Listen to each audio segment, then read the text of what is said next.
ಜೀವನ್ಮುಕ್ತ ಮಹಾತ್ಮರನ್ನು ಸ್ಮರಿಸುತ್ತಾ ನನ್ನ ಮಾತುಗಳನ್ನು ಪ್ರಾರಂಭ ಮಾಡ್ತೀನಿ. ಆನೋ ಭದ್ರಾಃ ಕ್ರತುವೋ ಯಂತು ವಿಶ್ವತಃ, let noble thoughts come to us from everywhere. ನಮಗೆ ಎಲ್ಲ ಮೂಲೆಗಳಿಂದಲೂ ಪವಿತ್ರವಾದ ಆಲೋಚನೆಗಳು ಬರಲಿ. ಇಂದಿನ ಕಾರ್ಯಕ್ರಮದಲ್ಲಿ ಚಿಂತಾಮಣಿ ಬ್ರಹ್ಮವಿದ್ಯಾ ಸಂಸ್ಥೆಯ ಸ್ಥಾಪನೆಯ ಬಗ್ಗೆ ವಿವರವಾಗಿ ನಮಗೆಲ್ಲ ತಿಳಿಸ್ಕೊಟ್ಟಂಥ ಈ ಇಂದಿನ ಕಾರ್ಯದರ್ಶಿಗಳಾಗಿದ್ದ ಸೋದರ ಸೊಣ್ಣಪರೆಡ್ಡಿಯವರು ಈ ಥಿಯೋಸಾಫಿಕಲ್ ಸೊಸೈಟಿ ಚಿಂತಾಮಣಿ ಶಾಖೆ ಹೇಗೆ ಪ್ರಾರಂಭ ಆಯಿತು, ಅದರ ಬಗ್ಗೆ ಮತ್ತು ಯಾರ್ಯಾರು ಅಧ್ಯಕ್ಷರುಗಳಿದ್ದರು, ಕಾರ್ಯದರ್ಶಿಗಳು, ಹೇಗೆ ಇದು ನಡ್ಕೊಂಡು ಬಂತು ಅಂತಕ್ಕಂಥದ್ದು ನಮಗೆಲ್ಲ ಪರಿಚಯ ಮಾಡಿಕೊಟ್ಟಿದ್ದಾರೆ.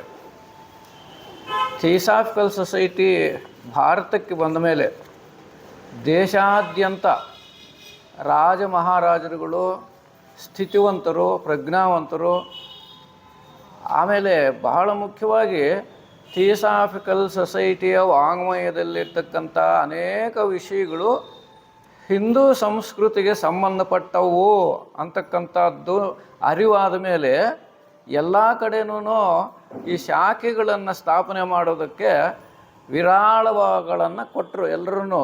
ಅಂಥದ್ದು ಚಿಂತಾಮಣಿಯಲ್ಲಿ ಇಲ್ಲಿ ಕೊಟ್ಟಿರ್ತಕ್ಕಂಥದ್ದು ಒಂದಂಥ ದಾನಿಗಳು ಕೊಟ್ಟಿರೋ ಸ್ಥಳ ಇದು. ಇನ್ನೂ ಒಂದು ವಿಶೇಷತೆ ಏನಂದರೆ, ನಾನು ಈ ಸಂಸ್ಥೆಗೆ ಸದಸ್ಯನಾಗಿದ್ದು ಇಲ್ಲೇ ಅಲ್ಲಿ ಕೂತ್ಕೊಂಡಿದ್ದೆ. ಯಾರೋ ಕೇಳಿದ್ರು, ನೀನು ಮೆಂಬರ್ ಆಗಿದ್ದೀಯ? ಇಲ್ಲ ಸರ್, ಅದೇ ನನಗೆ ಗೊತ್ತಿಲ್ಲ ಅದ್ರ ಬಗ್ಗೆ. ಅಂದರೆ ಆವಾಗಲೇ ಅಪ್ಲಿಕೇಶನ್ ಇಸ್ಕೊಂಡು ಸೈನ್ ಹಾಕಿಸ್ಕೊಂಡು 1975ನೇ ಇಸ್ವಿನಲ್ಲಿ, ನನಗೆ ಆವಾಗೆಲ್ಲ ಒಂದು 28 ವರ್ಷ ಇರ್ಬೋದು, 30 ವರ್ಷದ ಒಳಗೆ. ಹಾಗಾಗಿ ಥಿಯೋಸಾಫಿಕಲ್ ಸೊಸೈಟಿ ನನ್ನ ವೃತ್ತಿಯಲ್ಲಿ ಒಬ್ಬ ಶಿಕ್ಷಕನಾಗಿ, ಒಬ್ಬ ಶಿಕ್ಷಕ ಏನೇನು ಮಾಡ್ಬೋದು, ಒಬ್ಬ ಶಿಕ್ಷಕನು ತರಗತಿಯಲ್ಲಿ ಏನು ಮಾಡ್ಬೋದು ಅಂತ ಮಾರ್ಗದರ್ಶನ ಕೊಟ್ಟಿದ್ದೇ ನನಗೆ ಈ ಥಿಯೋಸಾಫಿಕಲ್ ಸೊಸೈಟಿ. ಹಾಗಾಗಿ ನಾನು ಕೂಡ ಅದನ್ನು ಜ್ಞಾಪಿಸ್ಕೊಳ್ಳುವಂಥ ಅವಕಾಶವನ್ನು ನಿಮ್ಮ ಕಾರ್ಯದರ್ಶಿಗಳು ಒದಗಿಸ್ಕೊಟ್ಟಿದ್ದಕ್ಕೆ ಅವರಿಗೆ ವಿಶೇಷವಾಗಿ ಧನ್ಯವಾದಗಳನ್ನು ತಿಳಿಸ್ತಾ ಇದ್ದೀನಿ. ಈಗ ನನಗೆ ಕೊಟ್ಟಿರ್ತಕ್ಕಂಥ ವಿಷಯ ಜೀವ ಮತ್ತು ಉಪಾಧಿಗಳ ವಿಕಾಸ. ಸೋದರ ಜನರಾಜದಾಸರು, ಅಲ್ಲಿ ಟೋಪಿ ಇದೆ ನೋಡಿ, ಬ್ರದರ್ ರಾಜ ಅಂತ ಕರೀತಾ ಇದ್ರಂಥವ್ರು ಆ ಕಾಲದಲ್ಲಿ. ಅಷ್ಟು ವಿನಯಶಾಲಿಗಳು, ಸಹೋದರ ಭಾವದ ಬಗ್ಗೆ ಬಹಳಷ್ಟು ಪ್ರೀತಿ ಗೌರವ ಇದ್ದಂಥವ್ರು ಅವರು. ಅವ್ರನ್ನೆಲ್ಲ ಬ್ರದರ್ ರಾಜ ಅನ್ನೋರಂತೆ, ಸಂಸ್ಥೆಯಲ್ಲಿ ಹಿರಿಯರಿಲ್ಲ. ಅವರು ಫಸ್ಟ್ ಪ್ರಿನ್ಸಿಪಲ್ಸ್ ಆಫ್ ಥಿಯಾಸಫಿ ಅಂತ ಒಂದು ಗ್ರಂಥವನ್ನು ಬರೆದಿದ್ದಾರೆ. ದೊಡ್ಡದಾಗಿದೆ, ಇಂಗ್ಲೀಷ್ನಲ್ಲಿ ಬರೆದಿರುವಂಥದ್ದು. First principles of theosophy. ಅದನ್ನು ಕೆಲವರು, ಒಬ್ಬರೇ ಅಲ್ಲ, ನಮ್ಮ ಸೊಸೈಟಿಗೆ ಹಿರಿಯರಾಗಿದ್ದಂಥವರು, ನಾನು ಅವ್ರನ್ನ ಆವಾಗ ಕರ್ನಾಟಕದ ಲೆಡ್ ಬೀಟರ್ ಅಂತೀನಿ, ಸೋದರ ರಾಜಪ್ಪನವರು. ನಮ್ಮ ರಾಜ್ಯ ಎಲ್ಲ ಸುತ್ತಾಡಿ ಅನೇಕ ಶಾಖೆಗಳನ್ನು, ಅಂದರೆ ಲಾಡ್ಜ್ಗಳನ್ನು ಸ್ಥಾಪನೆ ಮಾಡಿದ್ದು ಅವರೇನೆ, ಟಿ ವಿ ರಾಜಪ್ಪನವರು. ಅವರು ಮತ್ತು ವೆಂಕಟರಾಯರು ಅನ್ನೋರು, ವಾಸುದೇವಯ್ಯ, ವಾಸುದೇವಯ್ಯ ಅಂತ ಇಲ್ಲಿ ಬರ್ತಾಯಿದ್ರು. ಸುಮಾರು ಸಲ ಇಲ್ಲೆಲ್ಲ ಬಂದಿದ್ದಾರೆ, ಕೋನಕುಂಟ್ಲು ಮತ್ತು ಚಿಂತಾಮಣಿ ರಾಜ್ಯ ಎಲ್ಲ ಸುತ್ತರೋರು.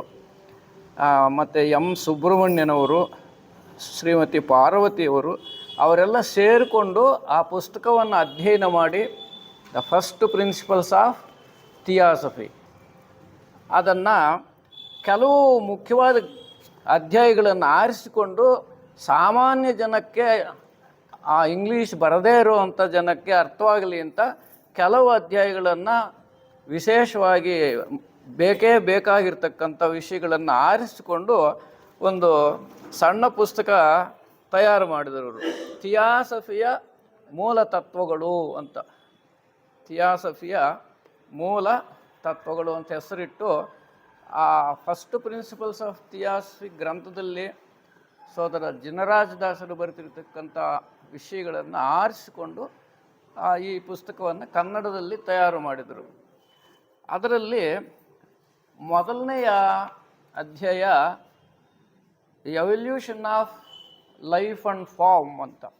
ಎವಲ್ಯೂಷನ್ ಆಫ್ ಲೈಫ್ ಆ್ಯಂಡ್, ಕೇಳಿಸ್ತಾ ಇಲ್ವೋ? ಆ ಕಡೆ ಕೇಳಿಸ್ತಾ ಇದೆ?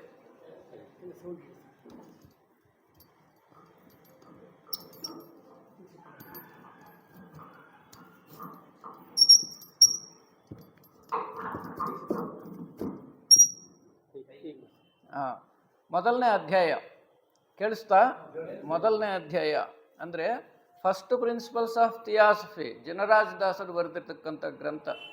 ಅದನ್ನು ನಮ್ಮ ಕನ್ನಡಿಗರು ವಾಸುದೇವಯ್ಯನವರು, ಸುಬ್ರಹ್ಮಣ್ಯ ಅವರು, ರಾಚಪ್ಪನವರು ಅವರೆಲ್ಲ ಸೇರಿಬಿಟ್ಟು ಕೆಲವು ಅಧ್ಯಾಯಗಳನ್ನು ಆರಿಸಿಕೊಂಡು ನಮ್ಮ ಕನ್ನಡಿಗರಿಗೆ ಗೊತ್ತಾಗಲಿ ಅಂತ ಒಂದು ಸಣ್ಣ ಪುಸ್ತಕ ತಯಾರು ಮಾಡಿದರು. ಅದನ್ನು ಥಿಯಾಸಫಿಯ ಮೂಲ ತತ್ವಗಳು ಅಂತ ಈಗ ಸಿಕ್ಕುತ್ತೆ. ನಾವೆಲ್ಲ ಅದನ್ನು ಅಧ್ಯಯನ ಮಾಡ್ಬೋದು. ಅನೇಕರು ಅಧ್ಯಯನ ಮಾಡಿರೋದು ಸಾಧ್ಯತೆ ಇದೆ. ಹಾಗಾಗಿ ಅದರಲ್ಲಿ ಮೊದಲನೆಯ ಅಧ್ಯಾಯ ಜೀವ ಮತ್ತು ಉಪಾಧಿಗಳ ವಿಕಾಸ. ಜೀವ ಅಂದರೆ ನಮಗೆ ಗೊತ್ತಿದೆ, ನಮ್ಮಲ್ಲಿ ಒಂದು ಶಕ್ತಿ ಇದೆ. ನಾವು ಓಡಾಡ್ತೀವಿ, ಮಾತಾಡ್ತೀವಿ, ತಿಂತೀವಿ, ನಿದ್ರೆ ಮಾಡ್ತೀವಿ. ಅದಕ್ಕೆಲ್ಲ ಯಾವುದೋ ಒಂದು ಶಕ್ತಿ ಕೆಲಸ ಮಾಡ್ತಾಯಿದೆ. ಅದನ್ನೇ ನಾವು ಜೀವ ಅಂತೀವಿ. ಅದರ ಎವಲ್ಯೂಷನ್ ಅಂದರೆ ವಿಕಾಸ, ನಾವು ಹಿಂದಿನ 10 ಜನ್ಮಗಳ ಹಿಂದೆ ಅಥವಾ ಇನ್ಯಾವುದೋ 100 ಜನ್ಮಗಳ ಹಿಂದೆ ಎಷ್ಟರ ಮಟ್ಟಿಗೆ ಇದ್ವೋ ಈವಾಗ ಹೆಚ್ಚಿನ ಬುದ್ಧಿವಂತರಾಗಿದ್ದೀವಿ. ನಾವು ಜ್ಞಾನ ಸಂಪಾದನೆ ಮಾಡ್ಕೊಂಬಂದಿದ್ದೀವಿ. ಅದನ್ನೇ ನಾವು ವಿಕಾಸ ಅಂತೀವಿ. ನಾನು ಒಂದು 10 ಜನ್ಮಗಳ ಹಿಂದೆ ಈ ಥರ ನಿಂತುಕೊಂಡು ಮಾತಾಡೋ ಬಹುಶಃ ಸಾಮರ್ಥ್ಯ ನನಗಿರಲಿಲ್ವೇನೋ. ಆಮೇಲೆ ಬರ್ತಾ ಬರ್ತಾ ಒಂದೊಂದು ಜನ್ಮ ಆದಮೇಲೆ ಸ್ವಲ್ಪ ಕಲಿತು ಪ್ರಜ್ಞೆಯನ್ನು ಬೆಳೆಸ್ಕೊಂಡು ಉತ್ತಮ ಸ್ಥಿತಿಗೆ ಬರ್ತಕ್ಕಂಥದ್ದು, ಅದನ್ನೇ ನಾವು ವಿಕಾಸ ಅಂತೀವಿ. ಯಾವುದು ವಿಕಾಸ ಅಂದರೆ ಜೀವ ವಿಕಾಸ, ನಮ್ಮಲ್ಲಿರ್ತಕ್ಕಂಥ ಒಂದು ಚೈತನ್ಯದ ವಿಕಾಸ. ಇನ್ನು ವಿಕಾಸ ಅಂದರೆ ಉಪಾಧಿ ಅಂದರೆ ಶರೀರಗಳ ವಿಕಾಸ. ಶರೀರನೂ ಬೆಳೆಯುತ್ತೆ. ಹಿಂದೆ ಕೋಟ್ಯಾಂತರ ವರ್ಷಗಳ ಹಿಂದೆ, ಲಕ್ಷಾಂತರ ವರ್ಷಗಳ ಹಿಂದೆ ಈಗಿರೋ ಥರ ನಾಗರಿಕತೆ ಇರಲಿಲ್ಲ. ಈ ಥರ ಬಣ್ಣ, ಈ ಥರ ಮಾತುಗಾರಿಕೆ, ಈ ಥರ ನಡವಳಿಕೆ, ಚಲನವಲನಗಳು ಆವಾಗ ಹೇಗಿದ್ದುವು? ಮಾನವನು ಪ್ರಾಣಿಗಳಿಂದ ಬಂದಿರೋದರಿಂದ ಪ್ರಾಣಿಗಳ ಲಕ್ಷಣಗಳೇ ಜಾಸ್ತಿ ಇದ್ದವು. ಪ್ರಾಣಿಗಳ ಲಕ್ಷಣಗಳಂದರೆ ಎಲ್ಲಿಂದ? ಭಾಳ ಏಕಕೋಶ ಜೀವಿಗಳಿಂದ ಪ್ರಾರಂಭ ಮಾಡಿ ಬಹುಕೋಶ ಜೀವಿಗಳು ಆ ಥರ ಬೆಳವಣಿಗೆ ಆಗಿ ಏನಾಗ್ತಾಯಿತ್ತು? ಒಂದು ಸ್ವಲ್ಪ ಮಟ್ಟಿಗೆ ಬುದ್ಧಿನೂ ಬೆಳವಣಿಗೆ, ಮಾನಸಿಕ ಬೆಳವಣಿಗೆ ಆಗಿರ್ತಕ್ಕಂಥ ಕೋತಿಗಳ ಸ್ಥಿತಿ, ನಾಯಿಗಳ ಸ್ಥಿತಿ. ಈಗ ನಾಯಿ ನೋಡಿ ನಮ್ಮನ್ನು ಎಷ್ಟು ಚೆನ್ನಾಗಿ ಅರ್ಥ ಮಾಡ್ಕೊಳ್ಳುತ್ತೆ. ನೀವು ನೋಡಿರ್ತೀರಿ ಕೆಲವರು ಮನೆಗಳಲ್ಲಿ ನಾಯಿನೇ ಸುಮಾರು ಒಂದು ಬಾಸ್ಕೆಟ್ ಇರ್ತಾರೆ ಹೊರಗಡೆ, ಅವನು ಆ ಮಿಲ್ಕ್ ಮಾರೋನು ಅದರಲ್ಲಿ ತಂದಿಟ್ಟರೆ ಅದನ್ನು ತೊಗೊಂಡೋಗಿ ಅಡುಗೆ ಮನೆಯಲ್ಲಿ ಕೊಡುತ್ತೆ.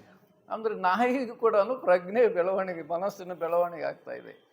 ಇನ್ನು ಕೋತಿಗಳು ನಾವು ನೋಡಿದ್ದೀವಿ. ಕೋತಿಗಳಲ್ಲಿ ಆ ವಿಕಾಸ ಆಗಿ ಚಿಂಪಾಂಜಿ, ಗೋರಿಲ್ಲ, ಆ ಥರ ಬಾಲ ಇಲ್ಲದ ಕೋತಿಗಳು, ಏಪ್ಸ್ ಅಂತಾರೆ. ಅವಕ್ಕೆಲ್ಲ ಸರ್ಕಸ್ದಲ್ಲಿ ನೀವು ನೋಡಿರ್ತೀರಿ. ಒಂದು ಚಿಂಪಾಂಜಿ ಸೈಕಲ್ ಹೊಡೆಯುತ್ತೆ, ಪರಿಟಿ ಹೊಡೆಯುತ್ತೆ. ಅವನು ಏನು ಮಾಡಿದ್ರೆ, ಏನು ಕೆಲಸ ಮಾಡು ಅಂದರೆ ಅದು ಮಾಡುತ್ತೆ.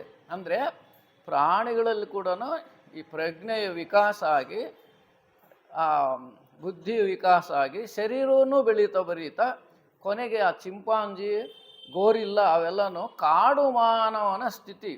ಕಾಡು ಮಾನವ ಅಂದರೆ ಕೋತಿ ಥರನೇ ಇರುತ್ತೆ, ಮುಖ ಸ್ವಲ್ಪ ಮುಂದಕ್ಕಿರುತ್ತೆ, ಒರಟಾಗಿ ಮುಖ ಇರುತ್ತೆ, ಮೈಯೆಲ್ಲ ಕೂದಲಿರುತ್ತೆ, ಆ ಸ್ಥಿತಿ.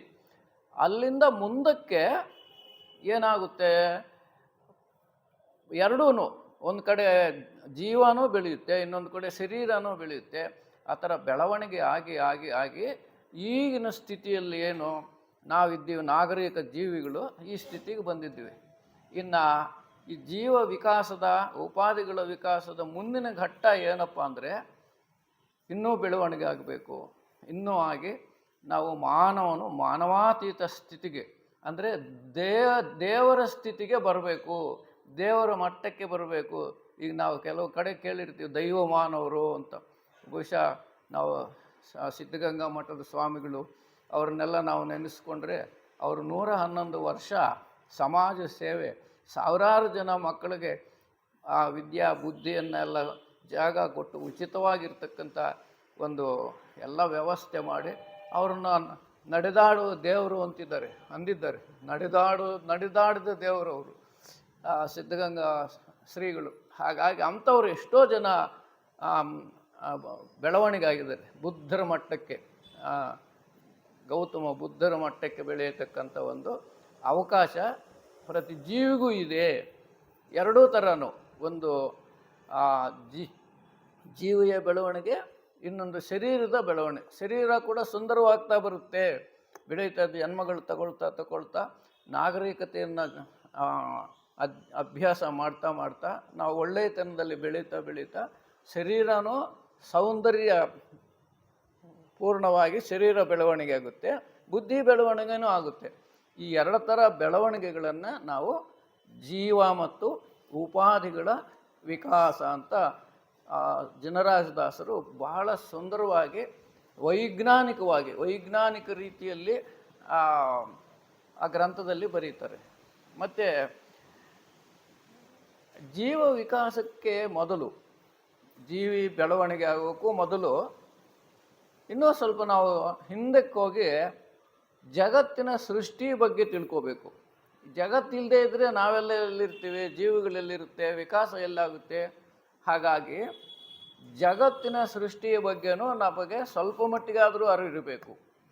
ಈ ಜಗತ್ತಿನ ಸೃಷ್ಟಿಯ ಬಗ್ಗೆ ಬೇರೆ ಬೇರೆ ಮತಗಳು, ಬೇರೆ ಬೇರೆ ಗ್ರಂಥಗಳು, ಬೇರೆ ಬೇರೆ ಸಾಹಿತ್ಯಗಳಲ್ಲಿ ಬೇರೆ ಬೇರೆ ರೀತಿಯಲ್ಲಿ ವರ್ಣಿತ ಆಗಿದೆ, ಬರೆದಿದ್ದಾರೆ. ಜಗತ್ತು ಹೇಗೆ ಸೃಷ್ಟಿ ಆಯಿತು, ವೇದಗಳಿಂದ ಹಿಡಿದು, ವೇದಗಳಲ್ಲಿ, ಉಪನಿಷತ್ತುಗಳಲ್ಲಿ, ಭಾಗವತ ಗ್ರಂಥದಲ್ಲಿ, ಭಗವದ್ಗೀತೆಯಲ್ಲಿ ಕೃಷ್ಣ ಪರಮಾತ್ಮ ಹೇಳ್ತಾನೆ ಈ ಜಗತ್ತು ಹೇಗೆ ಸೃಷ್ಟಿ ಆಯಿತು, ಎಲ್ಲಿಂದ ಬಂತು ಅಂತ. ಈ ವಿಚಾರಗಳನ್ನೆಲ್ಲ ನಾವು ಸ್ವಲ್ಪ ಮಟ್ಟಿಗಾದರೂ, ಸಂಪೂರ್ಣವಾಗಿ ತಿಳಿದುಕೊಳ್ಳೋದಕ್ಕೆ ಕಷ್ಟ ಇದೆ, ಸ್ವಲ್ಪ ಮಟ್ಟಿಗಾದರೂ ತಿಳ್ಕೋಬೇಕು. ಕ್ರೈಸ್ತ ಮತ ಗ್ರಂಥಗಳಲ್ಲಿ ಅವರು ಬರೀತಾರೆ, god created this universe in 6 days ಅಂತ. ಅಂದರೆ ಭಗವಂತನು ಈ ಜಗತ್ತನ್ನು 6 ದಿನಗಳಲ್ಲೇ ಸೃಷ್ಟಿ ಮಾಡಿಬಿಟ್ಟ. 6 ದಿನಗಳಲ್ಲಿ, ಒಂದು ದಿನ ಈ ಭೂಮಿ, ಗ್ರಹಗಳು, ನಕ್ಷತ್ರಗಳು ಇವೆಲ್ಲ, ಒಂದು ದಿನ ಸಮುದ್ರಗಳು, ಇನ್ನೊಂದು ದಿನ ಮಾನವರು, ಇನ್ನೊಂದು ದಿನ ಪಕ್ಷಿಗಳು, ಪ್ರಾಣಿಗಳು, ಹೀಗೆ 6 ದಿನದಲ್ಲಿ ಇಡೀ ಜಗತ್ತನ್ನು ಭಗವಂತ ಸೃಷ್ಟಿ ಮಾಡಿದ ಅಂತ ಬೈಬಲ್ನಲ್ಲಿದೆಯಂತೆ. ನಾವು ಓದಿದರೆ ಗೊತ್ತಾಗುತ್ತೆ. ಹಾಗೆ ನಮ್ಮ ಹಿಂದೂ ಮತಗ್ರಂಥಗಳಲ್ಲಿ ಏನು ಹೇಳ್ತಾರೆ ಅಂದರೆ, ಭಗವಂತನು ಮೊದಲು ಒಬ್ಬನೇ ಒಬ್ಬಿದ್ದ, ಅನೇಕತೆಯನ್ನು ಇಷ್ಟಪಟ್ಟ, ಅದಕ್ಕೆ ಇವನ್ನೆಲ್ಲ ಸೃಷ್ಟಿ ಮಾಡ್ದ. ಜಗತ್ತಿನಲ್ಲಿರ್ತಕ್ಕಂಥ ಈ ಏನು ನಾವು ಅಖಿಲಾಂಡ ಕೋಟಿ ಬ್ರಹ್ಮಾಂಡಗಳು ಅಂತ ಹೇಳ್ತೀವಲ್ಲ, ಈ ಬ್ರಹ್ಮಾಂಡಗಳನ್ನೆಲ್ಲ ಸೃಷ್ಟಿ ಮಾಡ್ದ ಭಗವಂತ. ಬ್ರಹ್ಮಾಂಡಗಳನ್ನು ಸೃಷ್ಟಿ ಮಾಡಿದ ಮೇಲೆ ಕೆಲವರನ್ನು ಜೀವಿಗಳ ಸೃಷ್ಟಿಗೆ ಕೆಲವರನ್ನು ಆರಿಸಿಕೊಂಡು ಅವರಿಗೆ ಆ ಜವಾಬ್ದಾರಿಯನ್ನು ಕೊಟ್ಟ. ನೀವು ಜೀವಿಗಳನ್ನು ಸೃಷ್ಟಿ ಮಾಡಬೇಕು. ಭಾಗವತ ಗ್ರಂಥದಲ್ಲಿ, ನಮ್ಮ ಹಿಂದೂ ಪುರಾಣ, ಅದರ ಬಗ್ಗೆ ವಿಶಾಲವಾಗಿ ಬರೆದಿದ್ದಾರೆ. ಏನು ಅಂದರೆ, ಕೆಲವು ಬ್ರಹ್ಮನು ಸೃಷ್ಟಿಗಾಗಿಯೇ ಕೆಲವರನ್ನು ಸೃಷ್ಟಿ ಮಾಡಿದ. ಅಂಥವರಲ್ಲಿ 7 ಜನ ಪ್ರಜಾಪತಿಗಳು ಬರ್ತಾರೆ. ಪ್ರಜೆಗಳನ್ನು ಸೃಷ್ಟಿ ಮಾಡಿದ್ದೇ ಅವರು. ಬರೀ ಪ್ರಜೆಗಳನ್ನೇ ಅಲ್ಲ, ಪಕ್ಷಿಗಳನ್ನು, ಮೃಗಗಳನ್ನು, ದೇವತೆಗಳನ್ನು, ದಾನವರನ್ನು, ರಾಕ್ಷಸರನ್ನೆಲ್ಲ ಸೃಷ್ಟಿ ಮಾಡ್ತಕ್ಕಂಥದ್ದು. ಅದೇ ಕೆಲಸಕ್ಕೇ ಬ್ರಹ್ಮ ಕೆಲವರನ್ನು ನೇಮಿಸಿದ. ಅವರನ್ನು ಪ್ರಜಾಪತಿಗಳು ಅಂತೀವಿ. ಬಹಳ ಮುಖ್ಯವಾಗಿರ್ತಕ್ಕಂಥವರು ಕರ್ದಮ ಪ್ರಜಾಪತಿ. ಕರ್ದಮ ಒಂದು ಋಷಿ. ಆತನಿಗೆ ಜವಾಬ್ದಾರಿ ಕೊಟ್ಟ, ನೋಡಪ್ಪ, ನೀನು ಜಗತ್ತಿನ ಮಾನವ ಕೋಟಿಯನ್ನು ಸೃಷ್ಟಿ ಮಾಡಬೇಕು. ಆ ಕರ್ದಮನ ಮಗಳು ಕಶ್ಯಪನಿಗೆ ಹೆಂಡತಿಯಾಗಿ, ಮತ್ತು ಕಶ್ಯಪ ಪ್ರಜಾಪತಿಯಲ್ಲಿ ಧನು ಅಂತಕ್ಕಂಥ ಹೆಂಡತಿಯಲ್ಲಿ ದಾನವರು ಸೃಷ್ಟಿಯಾದರು. ಅವಳು ಹೆಟ್ಟಿದ್ದೇ ದಾನವರನ್ನು, ಧನು ಅಂತಕ್ಕಂಥವಳು. ಅದಿತಿ ಅಂತ ಒಬ್ಬ ಹೆಂಡತಿ ಇದ್ಲು. ಆ ಅದಿತಿ ಮಕ್ಕಳು ಆದಿತ್ಯರು. ಆದಿತ್ಯರು ಅಂದರೆ ದೇವತೆಗಳು. ಅವರೆಲ್ಲ ದೇವತೆಗಳ ಸೃಷ್ಟಿಯಾಗಿದ್ದು ಒಬ್ಬ ಹೆಂಡತಿಯಲ್ಲಿ. ಹಾಗೆ ಅದಿತಿ ದಿತಿ, ದಿತಿ ಅಂದರೆ ದಾನವರನ್ನು ಕೊಟ್ಟಂಥ ಆ ಪತ್ನಿ. ಅದಿತಿ ದೇವತೆಗಳನ್ನು ಕೊಟ್ಟಂಥ ಪತ್ನಿ. ಹಾಗೆ ವಿನತ ಕದ್ರುವ ಅಂತ ಇಬ್ಬರು ಅಕ್ಕ ತಂಗಿಯರು ಕೂಡ ಆತನ ಹೆಂಡತಿರೆ. ವಿನತ ಕರ್ಧ್ರುವ. ವಿನತ ಪಕ್ಷಿಗಳನ್ನು ಸೃಷ್ಟಿ ಮಾಡಿದವಳು. ಅವಳ ಆ ಕಾಲಕ್ಕೆ ನಮಗೆ ವಿಚಿತ್ರ ಅನ್ನಿಸ್ಬೋದು. ಆ ಕಾಲಕ್ಕೆ ಮಾನವರು ಕೂಡ ಪಕ್ಷಿಗಳ ಥರ ಮೊಟ್ಟೆಗಳ ಮೂಲಕ ಜೀವಿಗಳು ಹುಟ್ಟುತ್ತಾ ಇದ್ದರು. ಆ ವಿನತೆ 2 ಮೊಟ್ಟೆಗಳನ್ನಿಟ್ಲು, 2 ಮೊಟ್ಟೆ. ಅದರಲ್ಲಿ ಒಂದು ಆಕೆಗೆ ಬಹಳ ಅವಸರ, ಏನಿದೆ ಇದರಲ್ಲಿ, ಎಂಥ ಮಗು ಇದೆ ಅಂತ. ಅದನ್ನು ತಗೊಂಡು ಕಣ್ಕಿದ್ಲು. ಅದು ಹೊಡೆದೋಯ್ತು. ಅದು ಹೊಡೆದಾಗ ಏನಾಯಿತು ಅಂದರೆ ಕೈಕಾಲು ನೆಟ್ಟಿಗೆ ಇಲ್ಲದೆ ಇರತಕ್ಕಂಥ ಒಬ್ಬ ಕುರೂಪಿ ಹುಡುಗ ಹುಟ್ಟಿದ, ಅರುಣ ಅಂತೀವಿ. ಆ ಅರುಣ ತಾಯಿಯನ್ನು ನಿಂದಿಸಿ, ನೀನು ಎಂಥ ಕೆಲಸ ಮಾಡಿಬಿಟ್ಟೆ, ನಾನು ಇನ್ನೂ ಬೆಳಿಬೇಕಾಗಿತ್ತು ಮೊಟ್ಟೆನಲ್ಲೇ, ಈ ಥರ ಸ್ಥಿತಿ ನನಗೆ ತಂದಿಟ್ಟೆ ಅಂದ್ಬಿಟ್ಟು ಸೂರ್ಯನಿಗೆ ಸೂರ್ಯನ ರಥಕ್ಕಿನಾಗಿ ಹೋಗ್ಬಿಟ್ಟ. ಈಗ ಸೂರ್ಯನ ರಥವನ್ನು ಓಡಿಸ್ತಾ ಇರೋದು ಅರುಣ ಅಂತ ನಮ್ಮ ಭಾಗವತ ಪುರಾಣದಲ್ಲಿದೆ. ಇನ್ನೊಂದು ಮೊಟ್ಟೆ ಇತ್ತಲ್ಲ, ಆಗ ಕಾದ್ಲು, ನನ್ನ ತಪ್ಪಾಯಿತು ಅಂತ. ಅದರಲ್ಲಿ ಹುಟ್ಟಿದ್ದೆ ಗರುಡ. ಏನು ವಿಷ್ಣುವಿನ ವಾಹನ ಇದೆ, ನಮಗೆಲ್ಲರಿಗೂ ಗೊತ್ತಿದೆ. ಒಂದು ಕಾಲಕ್ಕೆ ಆ ಗರುತ್ಮಂತನ ಕಂಡರೆ ಎಲ್ಲ ಮಕ್ಕಳು ನಮಸ್ಕಾರ ಮಾಡುವಂಥ ಕಾಲ ಇತ್ತು. ನಮ್ಮ ತಾತ ಒಬ್ಬರು ಇದ್ದರು. ಆ ಗರುತ್ಮಂತನ ಬಂದರೆ ವಿಷ್ಣು ಬರ್ತಾ ಇದ್ದೇನೆ ನಮಸ್ಕಾರ ಮಾಡು ಅಂಥ ಒಂದು ಕಾಲ ಇತ್ತು. ಈಗೆಲ್ಲನೂ ವಿಜ್ಞಾನ ಏನೇನೋ ಬೆಳೆದಿದೆ, ಯಾವುದು ಆ ಪರಿಜ್ಞಾನವೂ ಇಲ್ಲ ನಮಗೆ. ಅಂದರೆ ಭಗವಂತನ ಸೃಷ್ಟಿಯಲ್ಲಿ ಇವೆಲ್ಲ ಇವೆ. ಇದು ಭಾಗವತದಲ್ಲಿ ನಮ್ಮ ಸೃಷ್ಟಿ ಬಗ್ಗೆ ನಮ್ಮದೇ ಭಾರತೀಯ ಸಂಸ್ಕೃತಿ ತಿಳಿಸ್ತಕ್ಕಂಥದ್ದು. ಹಾಗೆ ಥಿಯಾಸಫಿ ಏನು ಹೇಳುತ್ತೆ ಸೃಷ್ಟಿ ಬಗ್ಗೆ, ಜೀವ ವಿಕಾಸದ ಬಗ್ಗೆ ಅಂದರೆ ಈ ಪುಸ್ತಕದಲ್ಲಿ ಅವರು ವಿವರವಾಗಿ ಜಿನರಾಜ್ ದಾಸರು ಬರೀತಾರೆ.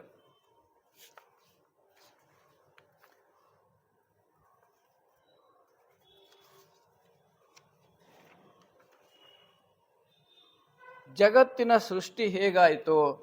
ಪ್ರಾರಂಭದಲ್ಲಿ ಈಶ್ವರ ಮತ್ತು ಮೂಲ ಪ್ರಕೃತಿ ಎರಡಿದ್ದವು.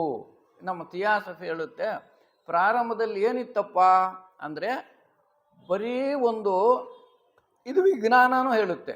ವಿಜ್ಞಾನ ಥಿಯಾಸಫಿ ಭಾಳ ಹತ್ರ. ಯಾಕೆಂದರೆ theosophy is the synthesis of science, religion and philosophy ಅಂತ ಅವ್ರು ಬರೀತಾರೆ.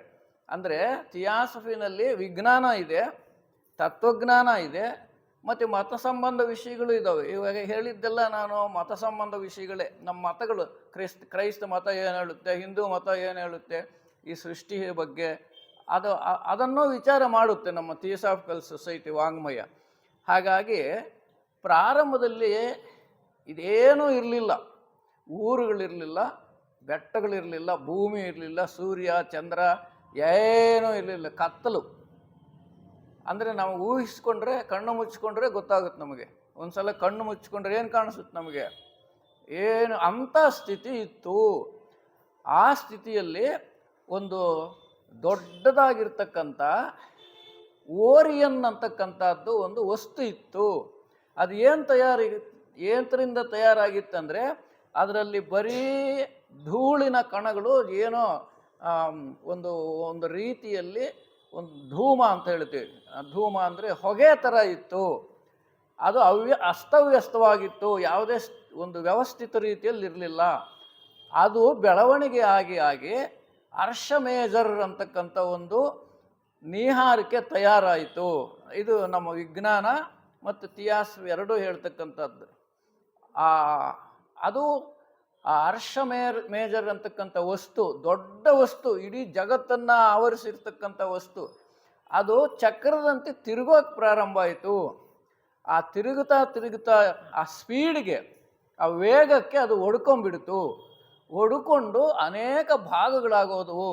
ಇದನ್ನೇ ವಿಜ್ಞಾನದಲ್ಲಿ ದ ಬಿಗ್ ಬ್ಯಾಂಗ್ ಅಂತ ಹೇಳ್ತಾರೆ. ಬಿಗ್ ಬ್ಯಾಂಗ್ ಥಿಯರಿ ಅಂದರೆ ಮಹಾಸ್ಫೋಟ ತತ್ವ ಅಂತ ಹೇಳ್ತಾರೆ. ಅದೊಂದು ಮಹಾಸ್ಫೋಟ ಆಗೋಯಿತು. ಆ ವಸ್ತು, ಆ ಆರ್ಷಮೇಜರ್ ಅಂತಕ್ಕಂಥ ಒಂದು ನೀಹಾರಿಕೆ ಒಡ್ಕೊಂಡು ಅನೇಕ ಭಾಗಗಳಾಗಿ ಒಡೆದೋಯ್ತು. ಆ ಭಾಗಗಳು ದೊಡ್ಡ ದೊಡ್ಡ ಭಾಗಗಳಿಗೆ, ಚಿಕ್ಕ ಭಾಗಗಳು ಆ ದೊಡ್ಡ ಭಾಗದ ಆಕರ್ಷಣೆಯಿಂದ ಆ ಸಣ್ಣ ಭಾಗಗಳೆಲ್ಲ ತಿರುಗೋಕ್ಕೆ ಶುರು ಮಾಡಿದವು. ಅದರ ಆಕರ್ಷಣೆಯಿಂದ ದೊಡ್ಡ ಭಾಗ ಇದೆ, ಅದರ ಆಕರ್ಷಣೆಯಿಂದ ಚಿಕ್ಕ ಚಿಕ್ಕ ಪೀಸ್ಗಳಾಗಿದ್ವಲ್ಲ, ನಾವು ಪಟಾಕಿ ಅಂಟಿಸಿದ್ರೆ ಆ ಪೇಪರ್ಗಳೆಲ್ಲ ಏನಾಗುತ್ತೆ, ದೊಡ್ಡ ಚೂರುಗಳು ಸಣ್ಣ ಚೂರುಗಳು ಎಲ್ಲ ಆಗೋಗ್ಬಿಟ್ಟು ಎಲ್ಲ ಬಿದ್ದೋಗುತ್ತೆ. ಹಾಗಾದಾಗ ಆ ಸಣ್ಣ ಸಣ್ಣ ಚೂರುಗಳಿದ್ವಲ್ಲ, ಅದು ಒಂದು ದೊಡ್ಡ ಭಾಗದ ಸುತ್ತೋಕ್ಕೆ ಪ್ರಾರಂಭ ಆಯಿತು, ಆಕರ್ಷಣೆ ಮಾಡುತ್ತದು. ಹೀಗಾಗಿದ್ದೇನೆ ಸೌರವ್ಯೂಹಗಳು ಅಂತ ವಿಜ್ಞಾನ ಹೇಳುತ್ತೆ. ಒಂದು ದೊಡ್ಡ ಭಾಗ ಒಂದು ಸೂರ್ಯನ ಥರ, ಮತ್ತು ಅದರ ಸುತ್ತಲೂ ನಕ್ಷತ್ರಗಳು, ಗ್ರಹಗಳೆಲ್ಲ ಸುತ್ತೋಕ್ಕೆ ಶುರು ಮಾಡಿದವು. ಇದನ್ನು ನಾವು ಸೌರವ್ಯೂಹ ಅಂತೀವಿ. ಅದನ್ನೇ ನಮ್ಮ ಥಿಯಾಸಫಿ ಇನ್ನೊಂದು ಸ್ಪಷ್ಟವಾಗಿ ಏನು ಹೇಳುತ್ತಂದರೆ, ಪ್ರಾರಂಭದಲ್ಲಿ ಈ ಆಕಾಶ ಒಂದಿತ್ತು, ಶೂನ್ಯಾಕಾಶ ಅಂತೆ. ಅದನ್ನು ಇಂಗ್ಲೀಷ್ನಲ್ಲಿ ಪ್ರೈಮಾರ್ಡಿಯಲ್ ಈಥರ್ ಅಂತ ಬರೀತಾರೆ ಅವರು, ರಾಜರವರು. ಪ್ರೈಮಾರ್ಡಿಯಲ್ ಈಥರ್, ಈಥರ್ ಅಂದರೆ ಬರೀ ಆಕಾಶ ಇತ್ತು, ಮತ್ತು ಭಗವಂತ ಇದ್ದ, ಈ ಎರಡೇ ಇದ್ದಿದ್ದು. ಅದಕ್ಕೆ ಆ ಥಿಯಾಸಫಿ ಭಾಷೆಯಲ್ಲಿ ಏನು ಹೇಳ್ತಾರೆ ಅಂದರೆ, ಆ ಭಗವಂತ ಅಥವಾ ಚೈತನ್ಯ ಅಥವಾ ದೇವರು, ಆತನಿಗೆ ಲಾಗೋಸ್ ಅಂತಾರೆ. ಲಾಗೋಸ್ ಅಂದರೆ ನಮ್ಮ ಸಂಸ್ಕೃತ ಭಾಷೆಗೆ ತಗೊಂಡ್ರೆ ಅದನ್ನು ಶಬ್ದ. ಲಾಗೋಸ್ ಅಂದರೆ ಶಬ್ದ. ಆ ಲಾಗೋಸನ್ನು ಶಬ್ದ ಬ್ರಹ್ಮ ಅಂತ ಹೆಸರಿಟ್ಟಿದ್ದಾರೆ. ಆ ಶಬ್ದ ಬ್ರಹ್ಮ ಇಡೀ ಜಗತ್ತಿಗೆ ಮುಖ್ಯಸ್ಥನಾದ್ದರಿಂದ ಯೂನಿವರ್ಸಲ್ ಲಾಗೋಸ್ ಅಥವಾ ಕಾಸ್ಮಿಕ್ ಲಾಗೋಸ್ ಅಂತಾರೆ. ಕಾಸ್ಮಿಕ್ ಅಂದರೆ ಇಂಗ್ಲೀಷ್ನಲ್ಲಿ ಯೂನಿವರ್ಸ್ ಅಂದರೆ ಏನು, ವಿಶ್ವೇಶ್ವರ ಅಂತೀವಿ ನಾವು ನಮ್ಮ ಭಾಷೆಯಲ್ಲಿ. ಕನ್ನಡದಲ್ಲಿ, ಸಂಸ್ಕೃತ, ಇಂಗ್ಲೀಷ್, ಇದರಲ್ಲಿ ತೆಲುಗಿನಲ್ಲಿ ತಗೊಂಡ್ರೆ ನಾವು ವಿಶ್ವೇಶ್ವರ ಒಬ್ಬಿದ್ದ. ಅದನ್ನೇ ಇದರಲ್ಲಿ ಥಿಯಾಸಫಿ ಭಾಷೆಯಲ್ಲಿ ಕಾಸ್ಮಿಕ್ ಲಾಗೋಸ್. ಆ ಕಾಸ್ಮಿಕ್ ಲಾಗೋಸ್ ಏನು ಮಾಡ್ದ ಅಂದರೆ, ಆ ಶಬ್ದ ಬ್ರಹ್ಮ ಚಿಂತನೆ ಮಾಡ್ದ, ನಾನು ಒಬ್ಬನೇ ಅಲ್ಲ, ಇಡೀ ಜಗತ್ತಿನಲ್ಲಿ ಬೇಕಾದಷ್ಟು ನಂತರ ವಸ್ತುಗಳು ತಯಾರಾಗಬೇಕು.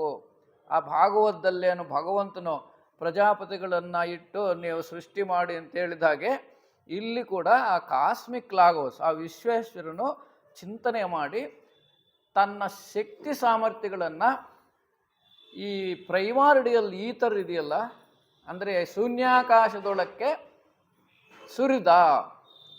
ಆ ಶೂನ್ಯಾಕಾಶದೊಳಕ್ಕೆ ತನ್ನ ಶಕ್ತಿಯನ್ನು ಸುರಿದಾಗ ಅನೇಕ ಬುಗ್ಗೆಗಳು ಸೃಷ್ಟಿಯಾದವು. ಆ ಬುಗ್ಗೆಗಳೆಲ್ಲ ಭಗವಂತನ ಚೈತನ್ಯದಿಂದ ತುಂಬಿದ್ದವು. ಮುಂದೆ ಭಗವಂತ ಏನು ಮಾಡ್ದ ಅಂದರೆ, ಈ ಬುಗ್ಗೆಗಳನ್ನೆಲ್ಲ ಜೋಡಿಸಿಕೊಂಡು ಬ್ರಹ್ಮಾಂಡಗಳನ್ನು ತಯಾರು ಮಾಡೋದಕ್ಕೆ ಒಬ್ಬ ಬ್ರಹ್ಮನನ್ನು ಇನ್ನೊಬ್ಬ ಬ್ರಹ್ಮನನ್ನು, ಅಂದರೆ ಆ ಬ್ರಹ್ಮನನ್ನೇ ನಾವು ಸೋಲಾರ್ ಲಾಗೋಸ್ ಅಂದರೆ ಸೌರ ಬ್ರಹ್ಮಾಂಡಪತಿಗಳ ಅಂತ ಹೇಳ್ತೀವಿ.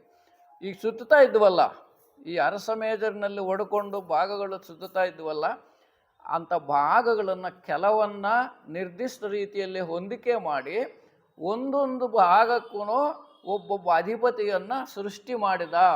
ಯಾರು?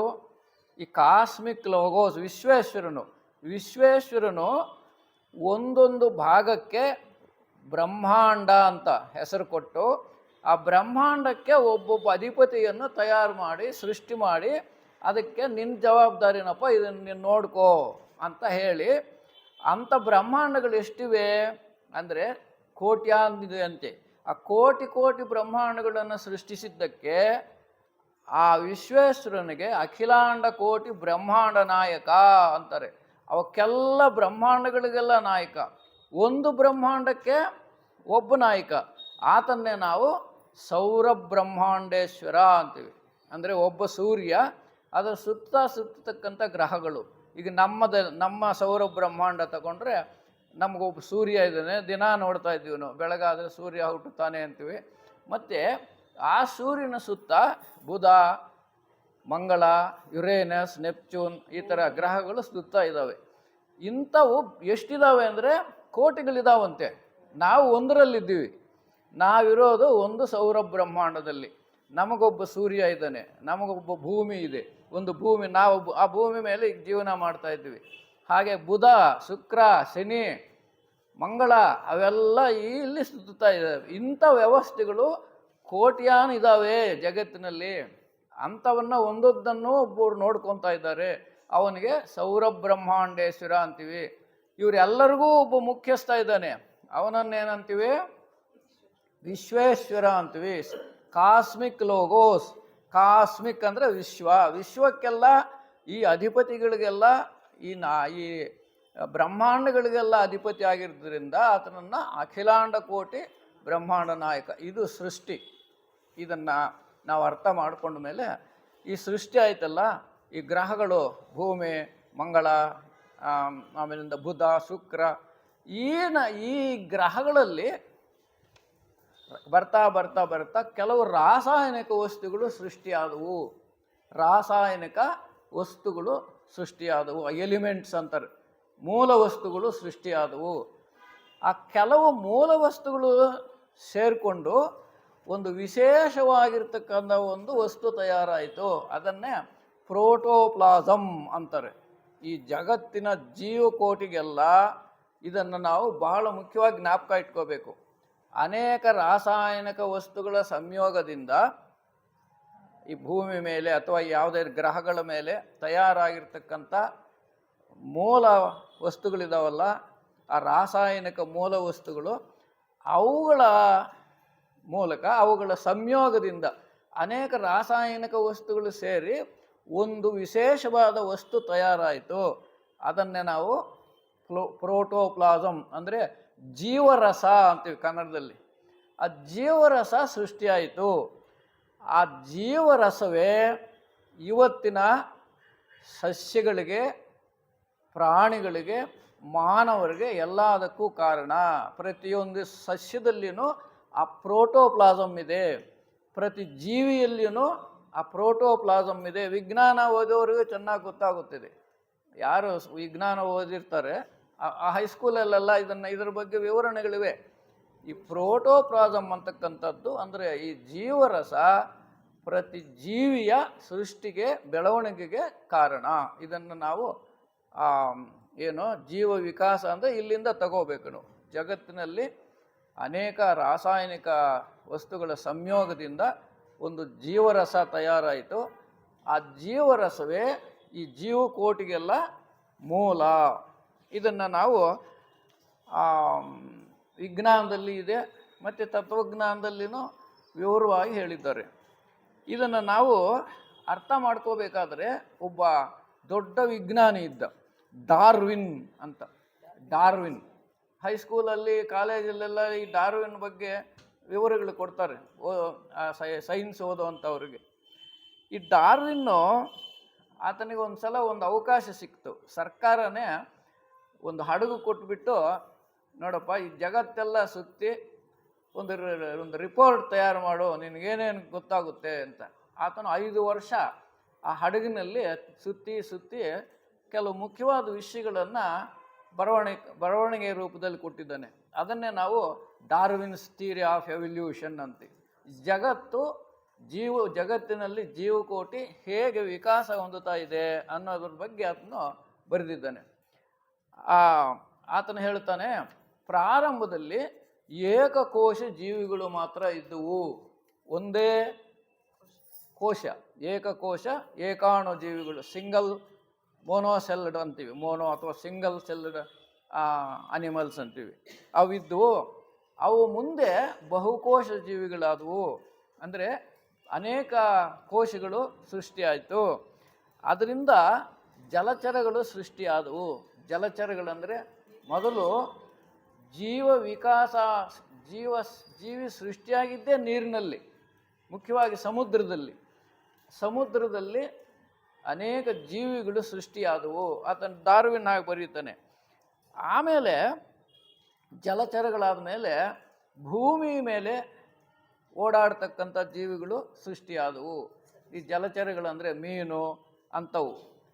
ಮೀನು ಮಾತ್ರನೇ ಅಲ್ಲಿರೋದು. ಮೀನು ಇನ್ನು ಏಕೋಕೋಶ ಜೀವಿಗಳಿವೆ, ಪ್ಯಾರಾಮೀಸಿಯಂ ಅವೆಲ್ಲ ಹೆಸರುಗಳು ಬರುತ್ತೆ. ಆಮೇಲೆ ಆ ಸಮುದ್ರದಲ್ಲಿ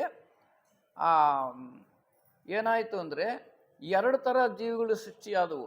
ಒಂದು ಪ್ರಾಣಿಗಳು, ಇನ್ನೊಂದು ಸಸ್ಯಗಳೂ ಸೃಷ್ಟಿಯಾದವು. ಸಮುದ್ರದಲ್ಲೇ 2 ಥರ.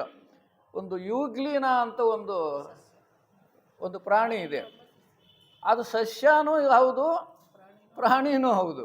ವಿಜ್ಞಾನಿಗಳು ಸಸ್ಯ ವಿಜ್ಞಾನಿಗಳು ಏನು ಹೇಳ್ತಾರೆ ಅಂದರೆ ಅದು ಸಸ್ಯ ಅಂತಾರೆ.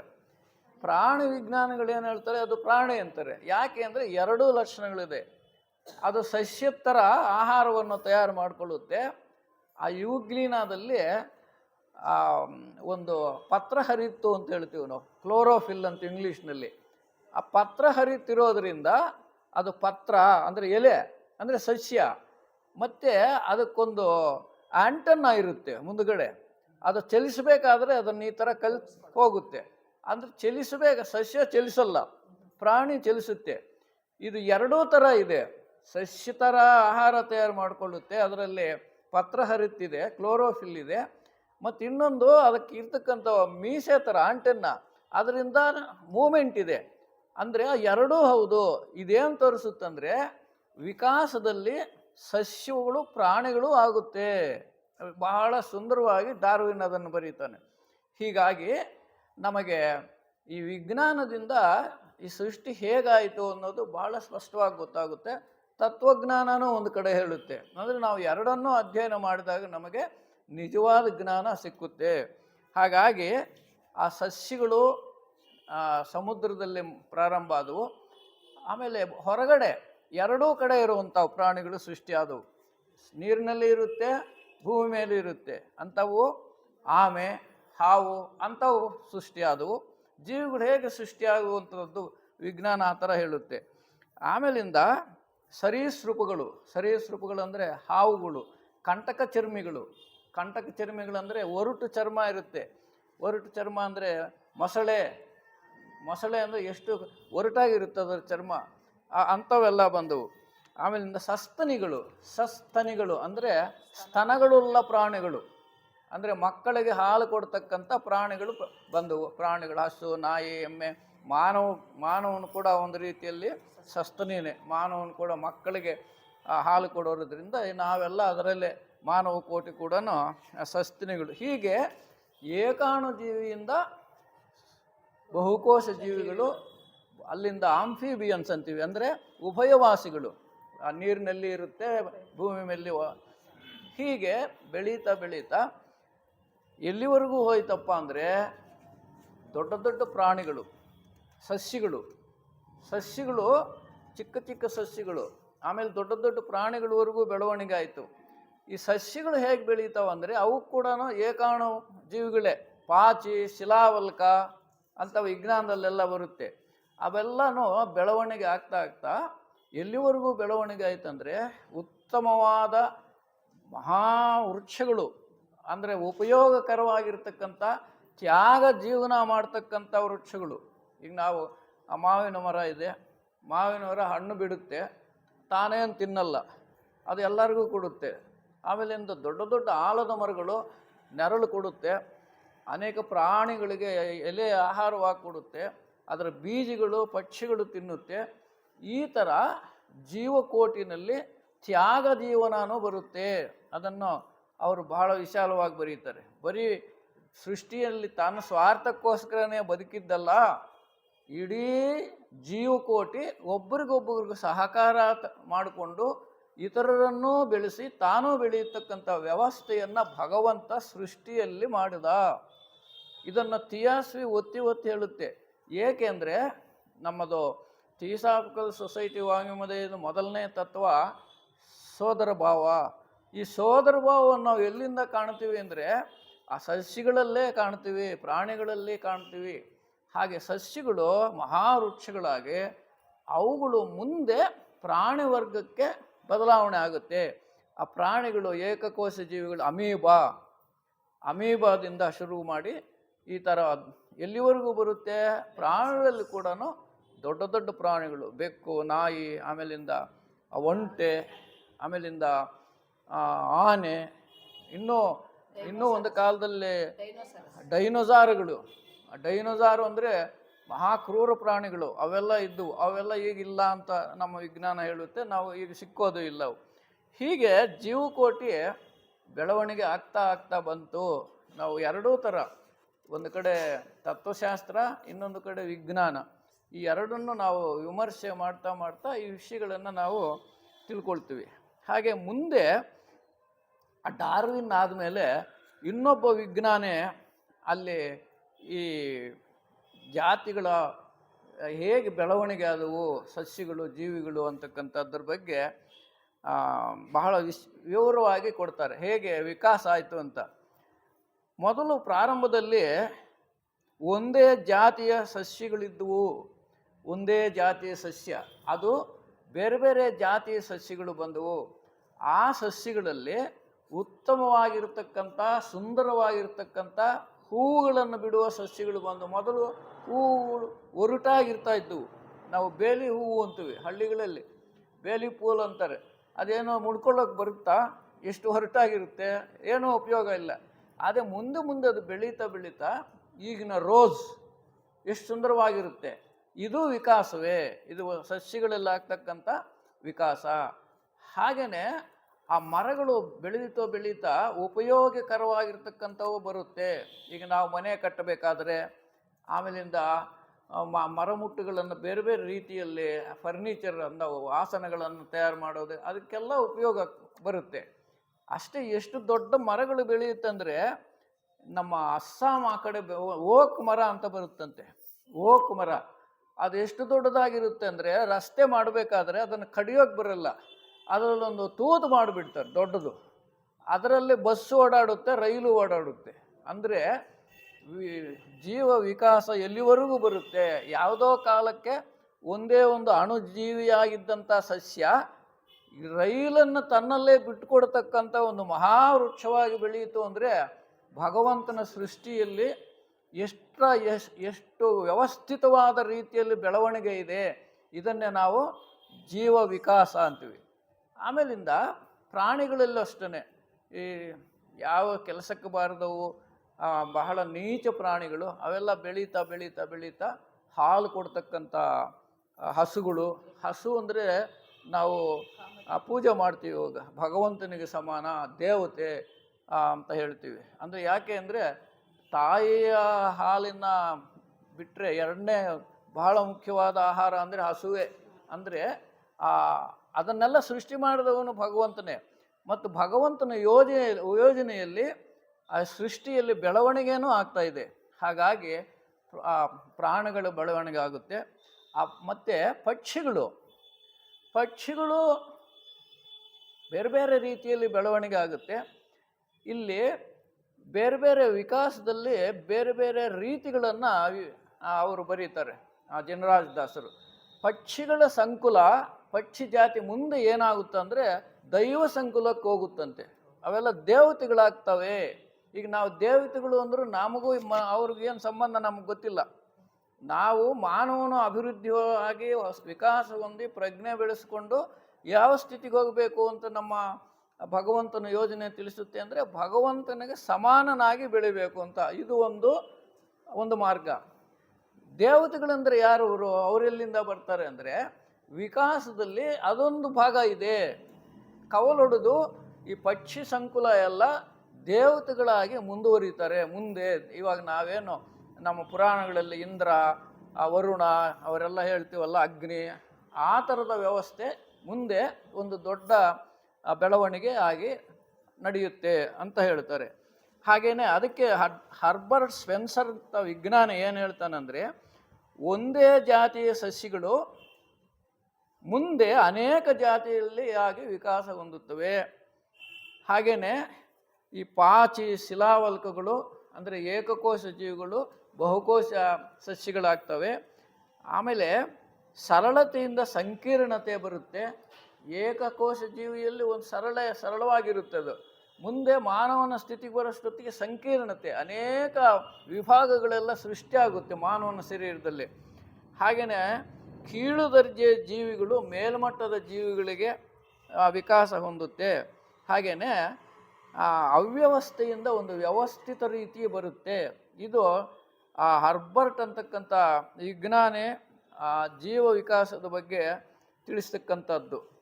ಹಾಗೆ ಥಿಯಾಸಫಿ ವಾಂಗ್ಮಯದ ಪ್ರಕಾರ ವಿಕಾಸ ಅಥವಾ ಸಂಸರಣೆ ಎರಡು ರೀತಿಯಲ್ಲಿ ನಡೆಯುತ್ತೆ. ಅದನ್ನೇ ನಾವಿಲ್ಲಿ ಒಂದು ಜೀವ ವಿಕಾಸ, ಇನ್ನೊಂದು ರೂಪ ವಿಕಾಸ.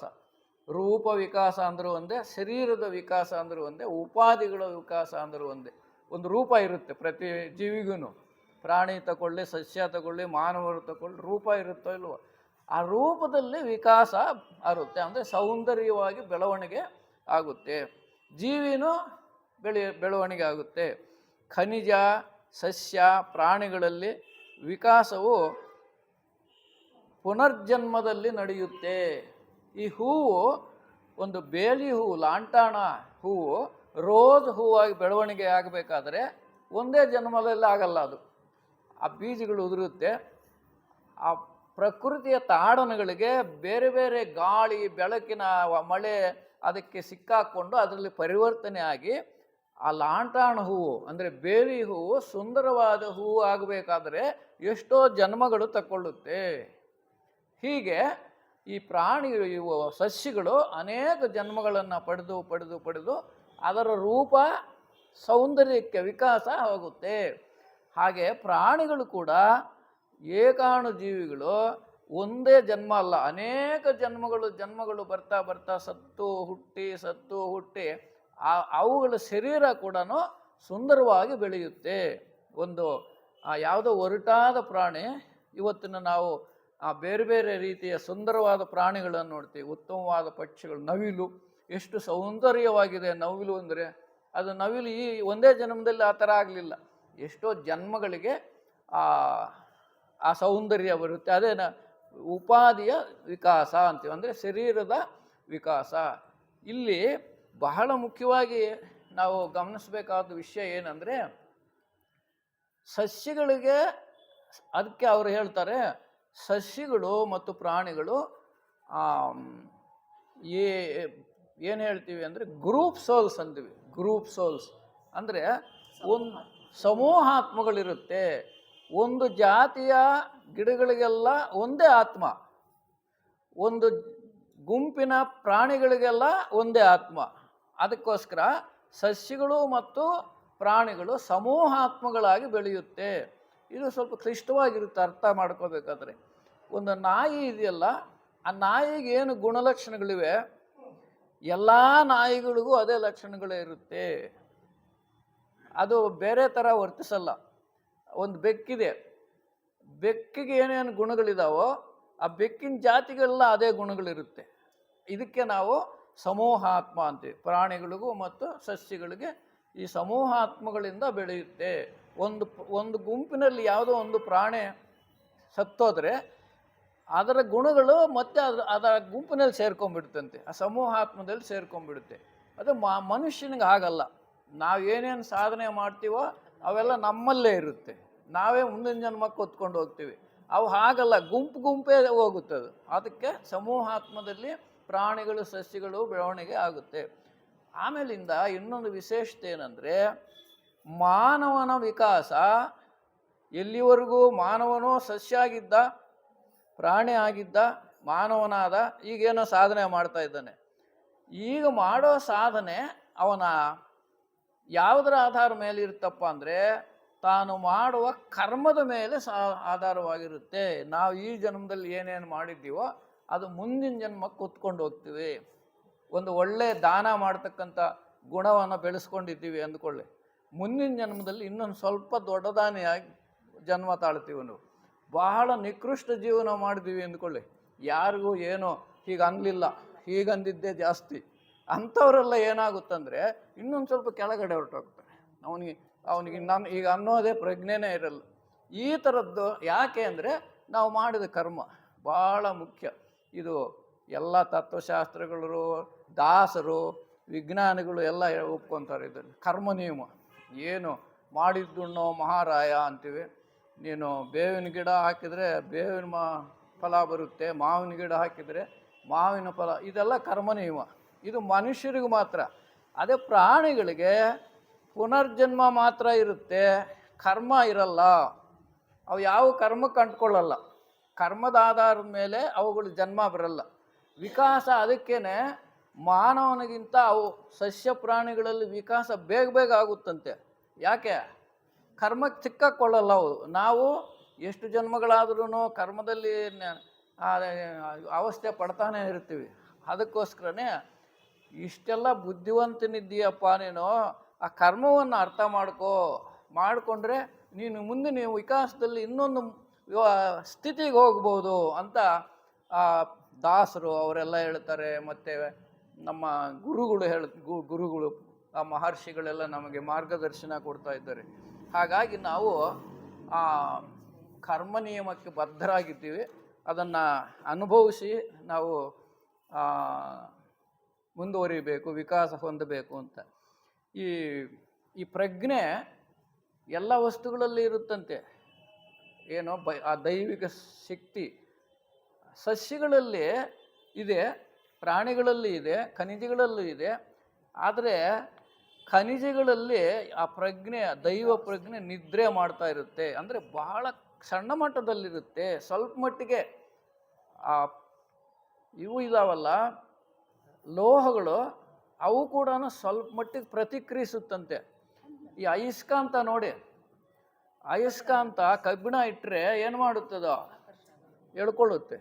ಅಂದರೆ ಏನೋ ಅದರಲ್ಲಿ ಒಂದು ಪ್ರಜ್ಞೆ ಇದೆ, ಆದರೆ ನಿದ್ದೆ ಮಾಡ್ತಾ ಇದೆ ಅದರಲ್ಲಿ. ಸಸ್ಯಗಳಲ್ಲಿ ಸ್ವಪ್ನಾವಸ್ಥೆಯಲ್ಲಿದೆ, ಅವು ಒಂದು ಕಡೆನೇ ಇರುತ್ತೆ ಪಾಪ, ಏನು ಓಡಾಡಲ್ಲ. ಸಸ್ಯಗಳು ಓಡಾಡಲ್ಲ, ಒಂದು ಕಡೆ ಬೆಳವಣಿಗೆ ಆಗ್ತಾ ಇರುತ್ತೆ. ಆಮೇಲೆ ಮೃಗಗಳಲ್ಲಿ ಸ್ವಲ್ಪ ಎಚ್ಚರಗೊಂಡಿರುತ್ತೆ, ಅವು ಓಡಾಡ್ತವೆ, ಸ್ವಲ್ಪ ಮಟ್ಟಿಗಾದರೂ ಅರ್ಥ ಮಾಡ್ಕೊಳ್ತವೆ, ಸ್ವಲ್ಪ ಪ್ರಜ್ಞೆ ಇದೆ ಅದಕ್ಕೆ, ಕಡಿಮೆ ಪ್ರಜ್ಞೆ.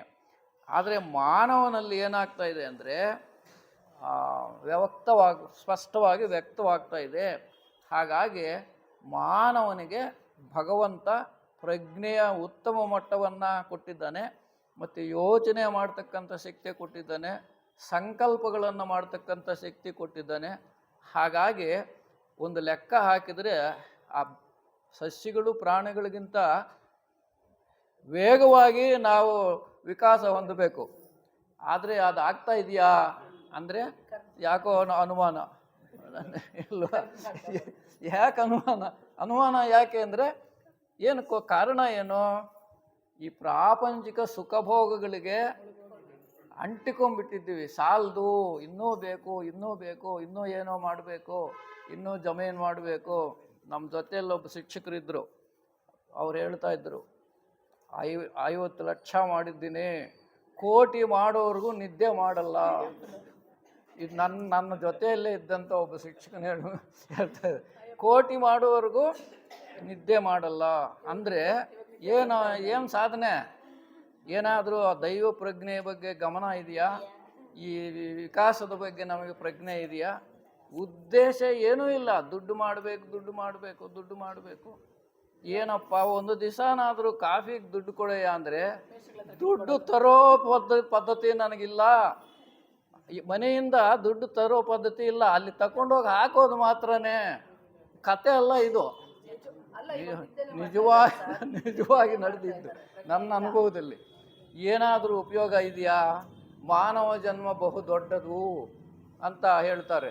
ಅದು ಆ ದೊಡ್ಡಸ್ತಿಕೆಯನ್ನು ನಾವು ಸದುಪಯೋಗ ಅದಕ್ಕೆ ಯಾಕೆ ನಾವು ಈ ಜೀವ ವಿಕಾಸದ ಬಗ್ಗೆ ಅಷ್ಟೆಲ್ಲ ಅವರು ಬರೆದರು? ಅವ್ರಿಗೇನು ಕೆಲಸ ಇರಲಿಲ್ವಾ? ಇವೆಲ್ಲ ಇಡೀ ಪ್ರತಿ ಮಾನವನಿಗೂ ಈ ವ್ಯವಸ್ಥೆ, ದೈವಿ ಯೋಜನೆಯ ವ್ಯವಸ್ಥೆ ಗೊತ್ತಾಗಬೇಕು ಅಂತಲೇ ಅವರು ಬರೆದಿರೋದು. ಹಾಗಾಗಿ ಮಾನವನ ಸ್ವಾರ್ಥವನ್ನು ಬಿಟ್ಟು ನಿಸ್ವಾರ್ಥಿಯಾಗಿ ತಾನೂ ಬದುಕಿ, ತನ್ನ ಪಕ್ಕದಲ್ಲಿರೋರು, ತನಗೆ ಸಂಬಂಧಪಟ್ಟಿರೋರು ಅಷ್ಟೇ ಅಲ್ಲ, ತನ್ನ ಊರಿನಲ್ಲಿರೋರು, ಸಮಾಜದಲ್ಲಿರೋರು, ಇಡೀ ಮಾನವ ಕೋಟಿಯ ವಿಕಾಸಕ್ಕೆ ತನ್ನ ಜೀವನ ಉಪಯೋಗ ಆಗಬೇಕು ಅಂತಕ್ಕಂಥ ಪ್ರಜ್ಞೆ ನಮ್ಮಲ್ಲಿ ಬೆಳೆದರೆ ನಾವು ಭಗವಂತನ ಆ ಭಗವಂತನ ಯೋಜನೆಯಲ್ಲಿ ಇಲ್ಲಿ ಬಂದಿದ್ದಕ್ಕೆ ಸಾರ್ಥಕ ಆಗುತ್ತೆ. ಹಾಗಾಗಿ ವಿಕಾಸ ಅಂತಕ್ಕಂಥದ್ದು ನಾವು ಅರಿತುಕೊಳ್ತಕ್ಕಂಥ ಬಹಳ ಅವಶ್ಯಕತೆ ಇದೆ. ಹಾಗೆಯೇ ಈ ಹರ್ಬರ್ಟ್ ಸ್ಪೆನ್ಸರ್ ಅಂದರೆ ವಿಕಾಸ ಹೇಗೆ ಸರಳದಿಂದ ಸಂಕೀರ್ಣ, ಕುರೂಪಿಯಿಂದ ಸ್ವರೂಪ, ಆಮೇಲಿಂದ ನಿಶಕ್ತಿಯಿಂದ ಶಕ್ತಿ ಪ್ರಧಾನ ವಸ್ತುಗಳು ಹೇಗೆ ಬೆಳವಣಿಗೆ ಆದವು ಅಂತಕ್ಕಂಥ ವಿಚಾರಗಳನ್ನು ಹರ್ಬರ್ಟ್ ವಿಜ್ಞಾನಿ, ಇದು ಕತೆ ಪುರಾಣ ಅಲ್ಲ, ವಿಜ್ಞಾನಿ ಅನುಭವಿಸಿ ಬರೆದಿರ್ತಕ್ಕಂಥದ್ದು. ಹಾಗೆ ಇನ್ನೊಬ್ಬ ವಿಜ್ಞಾನಿ ಲಾರ್ಡ್ ಹಾಲ್ಡೇನ್ ಅಂತಕ್ಕಂಥವರು, ಹಾಲ್ಡೇನ್ ಅನ್ನೋ ವಿಜ್ಞಾನಿ ನಮ್ಮ ಹಿಂದೂ ಸಂಸ್ಕೃತಿಯನ್ನು ಅಧ್ಯಯನ ಮಾಡಿ ವಿಷ್ಣುವಿನ ದಶಾವತಾರಗಳು ಇದಾವಲ್ಲ, ವಿಷ್ಣುವಿನ ದಶಾವತಾರಗಳಿಗೂ ಜೀವಕೋಟಿ ಮತ್ತು ಜೀವ ಉಪಾಧಿಗಳ ವಿಕಾಸಕ್ಕೆ ಉತ್ತಮ ಉದಾಹರಣೆ ಅಂತ ವಿಜ್ಞಾನಿ ಹೇಳಿರೋ ಹಾಲ್ಡೇನ್ ಅಂತಕ್ಕಂಥ ಒಬ್ಬ ವಿಜ್ಞಾನಿ. ವಿಷ್ಣುವಿನ ದಶಾವತಾರಗಳ ಬಗ್ಗೆ ಗೊತ್ತಿಲ್ಲದೆ ಇರೋ ಬಹುಶಃ ಯಾರೂ ಭಾರತೀಯರಿಲ್ಲ ಅನಿಸುತ್ತೆ. 10 ಅವತಾರಗಳನ್ನು ಭಗವಂತ ಎತ್ತಿದ್ದ. ಅದರಲ್ಲಿ ಹಿಂದೂ ತತ್ವಶಾಸ್ತ್ರದಲ್ಲಿ ಒಂದು ಶ್ಲೋಕನ ಬರೆದಿದ್ದಾರೆ ಅವರು. ಮಶ್ಚ ಕೂರ್ಮ ವರಾಹಶ್ಚ ನಾರಸಿಂಹಶ್ಚ ವಾಮನಃ ರಾಮೋ ರಾಮಶ್ಚ ಕೃಷ್ಣ ಬುದ್ಧ ಕಲ್ಕ್ಯಾವಚ ಅಂತ ಈ ಶ್ಲೋಕದಲ್ಲಿ ದಶಾವತಾರಗಳ ವರ್ಣನೆ ಇದೆ. ಅಂದರೆ ಮತ್ಸ್ಯ ಪ್ರಾರಂಭದಲ್ಲಿ ನಾವು ತಿಳ್ಕೊಂಡ್ವಿ, ಜೀವಿ ಎಲ್ಲಿ ಪ್ರಾರಂಭವಾಗುತ್ತೆ? ಸಮುದ್ರದ ನೀರಿನಲ್ಲಿ. ಮತ್ಸ್ಯಾವತಾರ ಬಂದಿದ್ದು ಸಮುದ್ರದಲ್ಲಿ. ಮತ್ಸ್ಯಾವತಾರ ಯಾಕೆ ಈ ಸಮುದ್ರದಲ್ಲಿ ಮತ್ಸ್ಯಾವತಾರ ಬಂತು ಅಂತಂದರೆ, ಆ ಭಗವಂತನೇ ಒಂದು ಮೀನಾಗಿ ಜಗತ್ತನ್ನು ರಕ್ಷಣೆ ಮಾಡೋದಕ್ಕೋಸ್ಕರ ಮತ್ಸ್ಯದ ಅವತಾರವನ್ನು, ಅಂದರೆ ಮೀನಿನ ಅವತಾರವನ್ನು ತಾಳಿದ ಸಮುದ್ರದಲ್ಲಿ. ಈ ವಿಷ್ಣುವಿನ ಮೀನಿನ ಅವತಾರಕ್ಕೂ ವಿಜ್ಞಾನ ಹೇಳ್ತಕ್ಕಂಥ ಏಕಕೋಶ ಜೀವಿಗಳು, ಬಹುಕೋಶ ಜೀವಿಗಳು ಸಮುದ್ರದಲ್ಲಿ ಪ್ರಾರಂಭ ಆಗುತ್ತೆ ಅನ್ನೋದಕ್ಕೂ ಬಹಳ ಹತ್ತಿರ ಸಂಬಂಧ ಇದೆ. ಹಾಗಾಗಿ ಮತ್ಸ್ಯ, ಕೂರ್ಮ ಅಂದರೆ ಆಮೆ ಆಂಫಿಬಿಯನ್ನು, ಅಂದರೆ ಉಭಯಜೀವಿ. ಅದು ಭೂಮಿ ಮೇಲೆ ಇರುತ್ತೆ, ಇದು ನೀರಲ್ಲಿ ಇರುತ್ತೆ. ಈ ಕೂರ್ಮಾವತಾರ ಯಾವಾಗ ಬಂತು ಅಂದರೆ, ರಾಕ್ಷಸರು ಮತ್ತು ದೇವತೆಗಳು ಅಮೃತಕ್ಕೋಸ್ಕರ ಒಂದು ಪರ್ವತವನ್ನು ಕಡಿದ್ರಂತೆ. ಪರ್ವತ ಹಾಕಿಬಿಟ್ಟು ನಾವು ಮಜ್ಜಿಗೆ ಕಡಿತಾರೆ ನೋಡಿ, ಮಜ್ಜಿಗೆಯನ್ನು ಚರ್ನಿಂಗ್ ಅಂತೀವಿ ಇಂಗ್ಲೀಷ್ನಲ್ಲಿ. ಕಡಗೋಲನ್ನು, ಆ ಪರ್ವತವನ್ನು ಕಡಗೋಲನ್ನಾಗಿ ತಗೊಂಡು ರಾಕ್ಷಸರು ಆ ದೇವತೆಗಳು ಅದನ್ನು ಕಡಿತಾ ಇರಬೇಕಾದ್ರೆ ಪರ್ವತ ಭಾರಕ್ಕೆ ಮುಳುಗೋಗುತ್ತಂತೆ. ಅಂದರೆ ಅಮೃತ ಸೃಷ್ಟಿ ಆಗಬೇಕು. ಆಗ ವಿಷ್ಣು ನೋಡಿಬಿಟ್ಟು ಕೂರ್ಮಾವತಾರ ಅಂದರೆ ಈ ಆಮೆ ಜನ್ಮವನ್ನು ತಗೊಂಡು ಕೆಳಗಡೆ ಹೋಗಿ ಆ ಪರ್ವತದ ಕೆಳಗಡೆ ಕೂತ್ಕೊಂಡಂತೆ, ಅದು ಎತ್ಕೊಂಡು ಅದರ ಮೇಲೆ ಇವರು ಕಡಿದ್ರು. ಅಂದರೆ ಇಲ್ಲಿ ಅರ್ಥ ಇದೆ ಬಹಳಷ್ಟು. ಏನನ್ನು ಕಡಿದಿದ್ರು ಅಂದರೆ, ಅಮೃತ ಅಂದರೆ ಜ್ಞಾನ. ಆ ಜ್ಞಾನದ ಸೃಷ್ಟಿ ಆಗಬೇಕಾದ್ರೆ ಭಗವಂತ ನಮಗೆ ಸಹಾಯ ಮಾಡಿದ್ದಾನೆ. ಹಾಗೆ ಕೂರ್ಮ, ವರಾಹ ಅಂದರೆ ಹಂದಿ ಭೂಮಿ ಮೇಲೆ ಮಾತ್ರ ಓಡಾಡುತ್ತೆ. ಅಂದರೆ ಮತ್ಸ್ಯ ಮೀನು ನೀರಿನಲ್ಲಿ ಸೃಷ್ಟಿ ಆಗುತ್ತೆ, ಅಂದರೆ ಜೀವಿ ಮೊದಲು ನೀರಿನಲ್ಲಿ ಸೃಷ್ಟಿ ಆಗುತ್ತೆ. ಆಮೇಲೆ ಎರಡೂ ಕಡೆ ಓಡಾಡ್ತಕ್ಕಂಥ ಆಮೆ ಸೃಷ್ಟಿ ಆಗುತ್ತೆ. ಭೂಮಿ ಮೇಲೆ ಓಡಾಡ್ತಕ್ಕಂಥ ಯಾವುದು ವರಾಹ ಅಂದರೆ ಹಂದಿ. ಏನು ಭಗವಂತ ಹಂದಿ ರೂಪನೂ ಬಡಬೇಕಾಯ್ತಾ ನೋಡಿ. ಸೃಷ್ಟಿ ಆಗಿದೆ. ಅನಿವಾರ್ಯವಾದಾಗ ಭಗವಂತನು ಆ ಸ್ಥಿತಿಗೆ ಹೋಗ್ಬೇಕಾಗಿ ಬಂತು.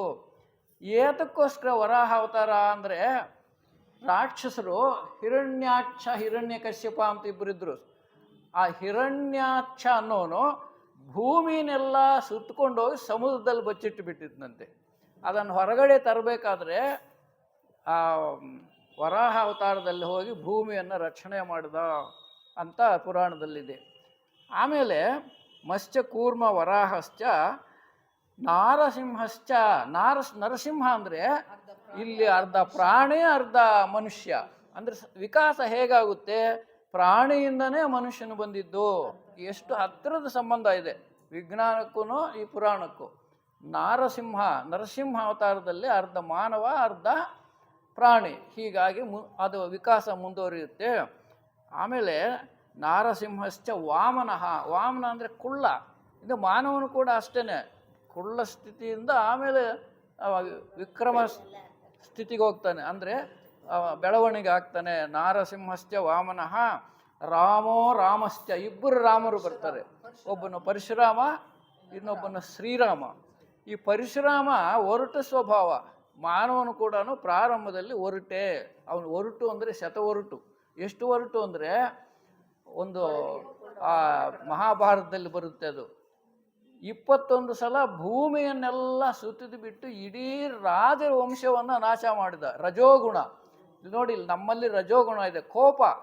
ರಾಜರಿಗೆ ರಾಜ ಅಂದರೆ ಅವನು ಕೋಪನೇ ಜಾಸ್ತಿ.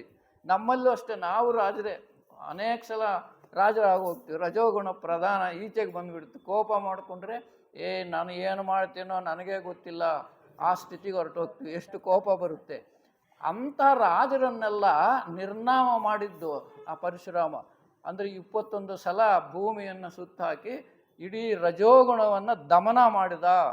ಅದಕ್ಕೆ ಪರಶುರಾಮನ ಅವತಾರ ಯಾರು ಮಾಡಿದ್ದು ಅಂದರೆ ಭಗವಂತನೇ. ಆ ಭಗವಂತನು ಎಲ್ಲ ಕೆಲಸಗಳನ್ನು ಮಾಡಬೇಕಾಯಿತು. ಇನ್ನೊಬ್ಬ ರಾಮ ಅಂದರೆ ಇನ್ನೊಬ್ಬ ರಾಮ ಎಂಥವ್ರು ಅಂದರೆ ಸಂಪೂರ್ಣ ಮಾನವ, ಪರಿಪೂರ್ಣ ಮಾನವ. ಎಷ್ಟು ಪರಶುರಾಮನಿಗೆ ಎಷ್ಟು ರಜೋಗುಣ ಇತ್ತೋ ಶ್ರೀರಾಮನಿಗೆ ಅಷ್ಟೇ ಸಾತ್ವಿಕ ಗುಣ ಇತ್ತು. ಮಾನವನು ಕೂಡ ರಜೋಗುಣದಿಂದ ಸಾತ್ವಿಕ ಗುಣಕ್ಕೆ ಬೆಳವಣಿಗೆ ಆಗಬೇಕು. ಇದೇ ವಿಕಾಸ, ಇದೇ ಜೀವ ವಿಕಾಸ. ನಮ್ಮಲ್ಲಿರ್ತಕ್ಕಂಥ ಚೈತನ್ಯ ಪರಶುರಾಮನ ಪ್ರಜ್ಞೆಯಿಂದ ರಾಮನ ಪ್ರಜ್ಞೆಗೆ ಬರಬೇಕು. ಶ್ರೀರಾಮ ಅಂದ ತಕ್ಷಣ ಶ್ರೀರಾಮನಿಗೆ ಯಾರಪ್ಪ ಉಪಮಾನ ಅಂದರೆ ಯಾರು ಇಲ್ಲವಂತ, ಶ್ರೀರಾಮನೇ ಉಪಮಾನ. ಅದಕ್ಕೆ ಸಾಗರಕ್ಕೆ ಸಾಗರವೇ ಉಪಮಾನ ಅಂತಾರೆ. ಸಮುದ್ರವನ್ನು ಹೋಲಿಸೋದಕ್ಕೇನಾದರೂ ವಸ್ತು ಇದೆಯಾ? ಇಲ್ಲ. ಯಾವುದು ಸಮುದ್ರಕ್ಕೆ ಸಮುದ್ರವೇ ಹಾಗೆ ರಾಮನಿಗೆ ರಾಮನೇ ಉಪಮಾನ. ಆದರೆ ರಾಮನ ಮೀರಿ ಇನ್ಯಾವುದೂ ಉಪಮಾನ ಕೊಡೋಕೆ ಬರಲ್ಲ ನಮಗೆ. ಅಂದರೆ ಮಾನವನು ಕೂಡ ಶ್ರೀರಾಮನಷ್ಟು ಉತ್ತಮನಾಗಬೇಕು. ಶ್ರೀರಾಮನು ಪೂರ್ವಭಾಷಿನಂತೆ. ಪೂರ್ವಭಾಷಿ ಅಂದರೆ ಯಾರೋ ಎದುರಿಗೆ ಬಂದರೆ ಅವನು ಅಂಥವನಾಗಿರ್ಬೋದು, ಸೇವಕನಾಗಿರ್ಬೋದು, ಚಂಡಾಲ ಆಗಿರ್ಬೋದು, ಮಂತ್ರಿ ಆಗಿರ್ಬೋದು, ಚಕ್ರವರ್ತಿ ಆಗಿರ್ಬೋದು, ತಾನೇ ಮೊದಲು ಮಾತಾಡ್ತಾ ಇದ್ದಂತೆ. ಏನಪ್ಪ ಕ್ಷೇಮವಾಗಿದ್ದೀರಾ, ಚೆನ್ನಾಗಿದ್ದೀಯಾ? ನಾವು ಮಾತಾಡ್ತೀವ? ಅವನು ಯಾರೋ ಬರ್ತಾ ಇದ್ದರೆ ಅವನು ಮಾತಾಡಿದ್ರೆ ನಾವು ಆಮೇಲೆ ಮಾತಾಡೋಣ. ಅಂದರೆ ನಮ್ಮಲ್ಲಿ ಎಷ್ಟು ಆ ಪ್ರಜ್ಞೆ ಕೆಳಮಟ್ಟದಲ್ಲಿದೆ. ಅಂದರೆ ಯಾಕೆ ನಾವು ಈ ದಶಾವತಾರಗಳನ್ನು ಅರ್ಥ ಮಾಡ್ಕೋಬೇಕು ಅಂದರೆ ಪರಿಪೂರ್ಣ ಸ್ಥಿತಿಗೆ ಹೋಗಬೇಕು ಮಾನವನು. ಅದಕ್ಕೆ ಯೇಸು ಕ್ರಿಸ್ತ ಒಂದು ಕಡೆ ಭಾಳ ಚೆನ್ನಾಗಿ ಹೇಳಿದ್ದಾನೆ, ಈ be as perfect as your father in heaven ಅಂತ. ಅಂದರೆ ಭಗವಂತ, ಹೆವೆನ್ ಅಂದರೆ ಸ್ವರ್ಗದಲ್ಲಿರುವ ಭಗವಂತನಷ್ಟು ಪರಿಪೂರ್ಣನೋ ನೀನಾಗಬೇಕು ಅಂತಾನೆ ಯೇಸು ಕ್ರಿಸ್ತ. ಈ be as perfect as your father in heaven is perfect ಅಂತ. ಸ್ವರ್ಗದಲ್ಲಿರುವ ಭಗವಂತನು ಎಷ್ಟು ಪರಿಪೂರ್ಣನೋ ನೀನು ಕೂಡ ಅಷ್ಟು ಪರಿಪೂರ್ಣನಾಗಬೇಕು. ಅಂದರೆ ಮಾನವನು ವಿಕಾಸ ಎಲ್ಲಿವರೆಗೂ ಹೋಗಬೇಕು ಅಂದರೆ ಏಕಾಣು ಜೀವಿಯಿಂದ ಭಗವಂತನಷ್ಟು ಪರಿಪೂರ್ಣತ ಸ್ಥಿತಿಗೆ ವಿಕಾಸ ಹೊಂದಬೇಕು. ಇದು ಬಹಳ ಮುಖ್ಯ. ಯಾವುದೋ ನಿಕೃಷ್ಟ ಜೀವಿ ಅಲ್ಲಿ ಆ ಸ್ಥಿತಿಯಲ್ಲಿ ಇದ್ದವರೇ ಒಂದು ಕಾಲದಲ್ಲಿ ನಾವು.